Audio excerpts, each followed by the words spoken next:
2 दिनको जिन्दगी यसै बित्ने रहेछ। के बताऊँ म तपाईँलाई, 2 दिनको दिन यसरी बित्ने रहेछ। मध्यरातमा आँसुको धाराले ओछ्यान भिजाइदिन्छ। दिनभरि पसिना ठेलाले हात खुट्टा भिजाइदिन्छ, लुगा भिजाइदिन्छ। मलाई यो रातिमा आँसुको धाराले भिजेको ओछ्यानमा अनि दिनभर यो पसिनाले भिजेको लुगामा कदापि बस्नु छैन। म सुत्छु, म एक दिन यसरी सुत्छु। जो आउँछन्, गाउँका छिमेकी आउँछन्, बोलाउँछन्, झस्काउँछन्, म कदापि बोल्नेवाला छु। आँखाभरि आँसुको धारा टल टल टल बगिरहेको हुन्छ। म बोलाउन खोज्छन् मलाई, तर म बोल्नेवाला छैन कदापि, किनकि मेरो अन्तिम दिन भइसकेको हुन्छ। आउँछन्, जसले म माथि डाहा गर्थे छिमेकी आउँछन्, भन्छन् यो एउटा धेरै थियो, यो हाम्रो लागि एउटा नराम्रो थियो, मरो, सक्यो। अर्को आउँछ, जसले मैले जोबाट ऋण लिएको छु ऊ आउँछ, भन्छ सालाले मेरो ऋण लिएको थियो, ऋण नतिरी मरो। आउँछ अर्को, जसलाई मैले आफ्नो प्राणभन्दा पनि बढी माया गरेको थिएँ, भन्छ यसले मलाई मायाको नाटक गरेर गयो, जसको कारण आज मृत्यु हुनुको मुख्य कारण नै त्यही थियो, भन्छ उसले मेरो मायालाई नबुझेर माया धोकामा दिएर गयो।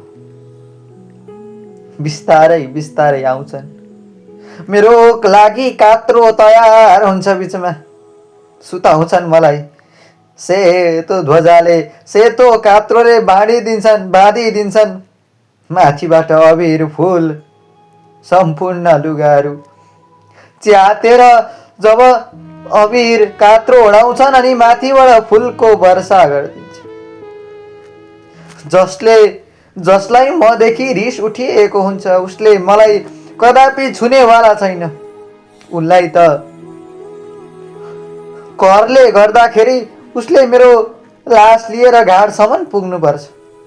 उसलाई भित्रैबाट कदापि मन हुने छैन।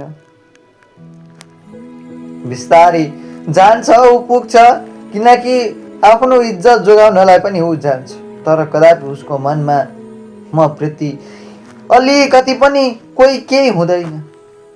बिस्तारै बिस्तारै 1 दिन बित्छ, 2 दिन बित्छ, काजक्रिया सुरु हुन्छ, सकिन्छ, 13 दिनको काम सकिन्छ। भोलिपल्टदेखि मलाई सम्झिने न याद गर्ने कोही हुँदैन।